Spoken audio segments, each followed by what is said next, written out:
The very first time I asked my mom what masturbation was, I got slapped across both cheeks. Both cheeks. She took her time to design my entire body. And I will never forget this incident because I woke up drenched. It turned out to be a dream. And I woke up completely wet. I had wet my own bed. The idea, the possibility of asking my mother such a question had me wetting myself at 16. Now it's very funny, but it was not back then because I had heard that word so many times. Once in our class during biology, when our biology teacher just, addressed it like it was nothing, like did not even bother to talk about it. She just talked about it in passing and that was it. I had seen it in movies sometimes, not the actual act, just them mentioning it, right? In dramas and all of that. And it was starting to piss me off. Like, what is this word that nobody wants to address? Like, what is going on actually? Why has nobody refused to talk about it? Like, is it a word I can say in school? Like, what does it mean? I needed to know. And nobody seemed to want to address it. So I said, oh, I was going to tell my mom. I was going to ask my mom. But after that dream, it was clear that that was never going to happen. And I never got the chance to ask my mom what it is, like ever. So, welcome back, my podcast people. Today, as you have already seen or heard, we'll be talking about masturbation. You already know how it is. It's real talk over here. And we're not there's no today, there's no time for filters. Okay. You should be okay with hearing certain things. And I understand that today's topic might have you clutching your pearls because we're stepping into a territory that some of you are still very much ashamed of. But we have to talk about it. We have to talk about masturbation. Yes, I said it loud and clear. Episode 6, baby. And before we continue, before we get into it, I realized this week that we are now 50 plus people on here. Like 50 plus people are here. And I still cannot believe it. I am so, so grateful to every single person that has followed, rated this podcast, shared this podcast, reposted this podcast, and those very, very, very special set of people that post it on their status whenever, however, and on their story. Oh my days. I love you bad. And you might not know it, but we are building a community that our younger ones will be able to stay in without fear. So, without further ado, let's get into it. Now, I'm not talking about this topic to be scandalous just for the sake of it, okay? This is about us being honest. Because guess what? Masturbation is not a taboo. It's human, it's natural, it's common. At least I would like it to be. And yet, so many of us grew up thinking it was this dirty little secret. And today we're going there. We're unpacking the shame, the awkwardness, the myths that surround it. We're talking about the self pleasure, the self discovery, and maybe even a little self love. And if you giggle, that's okay. I did too. The first time I wrote this script, we'll talk about how familiar and how weird it is. That society frames it differently for both genders. Because if you notice, society frames it differently for men and for women, and also how religion and culture have shaped our views, and why so many of us, even though we're grown, we still feel guilty. Like some of us are grown, but we still feel guilty when we indulge in said acts. So let's just get into it. And also, let us be real. There's no shame in knowing your body. There's no medal for sexual ignorance. There's nobody will give you a prize for pretending that you don't do it when half of the world is doing it. So let's normalize the conversation. And to be clear, this episode is for everyone, whether you're a pro at it, whether you are anti masturbation, whether you're curious, you're confused, or maybe you just clicked this episode out of nosiness. Welcome. You're in the right place. So grab your tea, your headphones, not your lotion, but if that's what you want to do, yeah, that's your business. Let's dive in. All right. Now, let's talk about the lies that we were told growing up. The lies we were told about masturbation growing up. Things like you go blind, your hands will fall off for the men, your hands will fall off, your dick will fall off, you'll grow hairs on your palms, God is watching you, you're spoiling yourself for your future partner. Let's pause there. Spoiling yourself? As if knowing your own body, like knowing how your own body works, is a threat to someone else's enjoyment. Let's just be serious. The truth is, masturbation does not harm your body. In fact, science has shown that it helps with stress relief, it helps with better sleep, and it even helps with menstrual cramps. That thing that people do in secret, yeah, is basically a wellness routine. But those myths, they were never about facts, they were about control. Because if you can make someone feel ashamed about their own body, you can control how they move through the world, especially if that person is a woman. Now let's talk about sexual cultural shame, especially if you're Nigerian, African, or you grew up in a deeply religious household. Now, in a deeply religious household, see, this topic wasn't just taboo, it was practically demonic. Some of us were told that touching ourselves was inviting the devil. Like Lucifer himself would just be sitting in your room the moment you get curious about your own body. It's always the devil. Like the devil does not have things to do.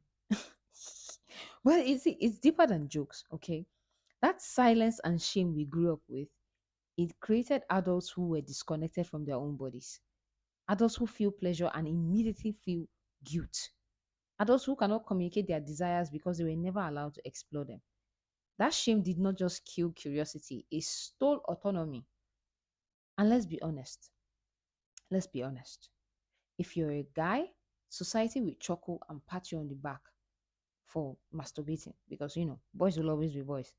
But if you're a woman, suddenly you're doing too much. You're over sexual, your libido is too high. Or, oh yeah, their favorite word, you're loose. Why is self pleasure empowering for men and shameful for women? Why do we act like sexual agency or sexual knowledge in women is something to be feared or punished for? The truth is, when women masturbate, it is never about men. And that terrifies them because it means that women they're no longer waiting for someone else to give them pleasure. They're taking it on their own terms. And I understand why that is scary. And it's obviously still about control, keeping women ashamed and silent. Now, here's the part where I say something that might ruffle feathers, right? If you don't know what you like, why are you outsourcing that job to someone else? Why are you giving a job to someone else when you don't even know what you like? You want someone to come and fix your tiles, but you don't know the type of tiles that you want. It makes no sense. Masturbation is not just about sexual release, it's about awareness. It's about knowing where your boundaries are, what feels good, what doesn't, what turns you on, what makes you cringe, what surprises you, what makes you laugh. It's exploration. And exploration without fear, that is healing. And healing is sexy. That just, yeah. Healing is sexy, I meant to say. It is emotional healing, it is sexual healing, it is spiritual healing. And yeah, it's the Marvin Gaye kind. So yeah, that's the conversation. Masturbation is not shameful. Curiosity is not sinful.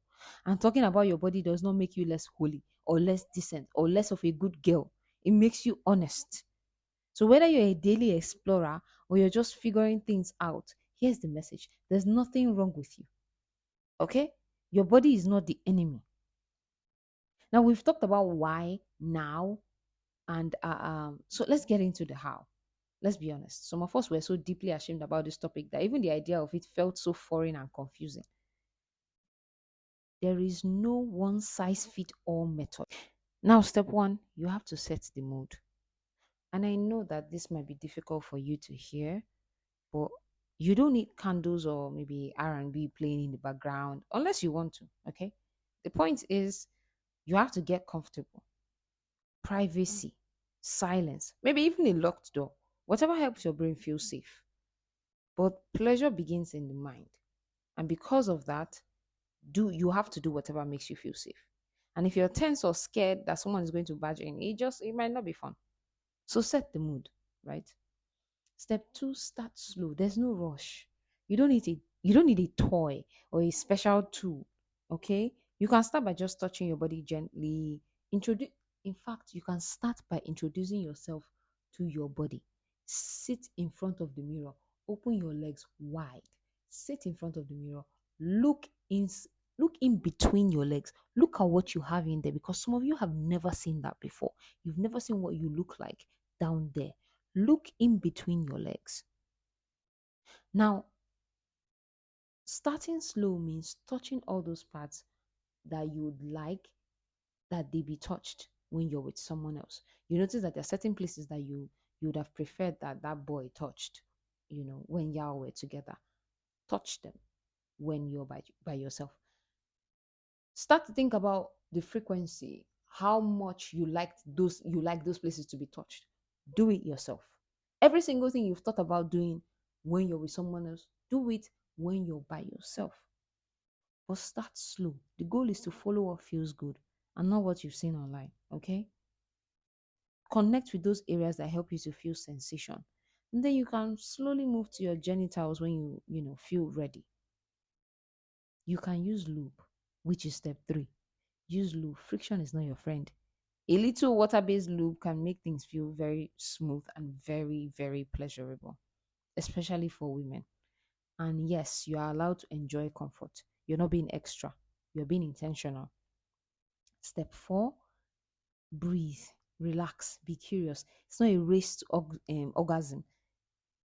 This is about learning your body's language. And maybe you can discover that little circles, like light circles on your clitoris, can make you feel better than pleasure. Some people feel better with pleasure on the clitoris, just putting mounting pleasure on pressure rather on the clitoris. Some have noticed that light circles do better. So check and watch which works for you. Maybe you realize that your mind wanders and you need something to put you in the moment. You can decide to watch porn. There's nothing wrong with that. That's okay. You're learning, you're not taking an exam. You can try tools if you want. This is step five. Just try anything. Try vibrators, dildos, wands, whatever feels safe and interesting. But I would advise that you start with your hands if you're new. It builds confidence. Tools are enhancements, they are not requirements.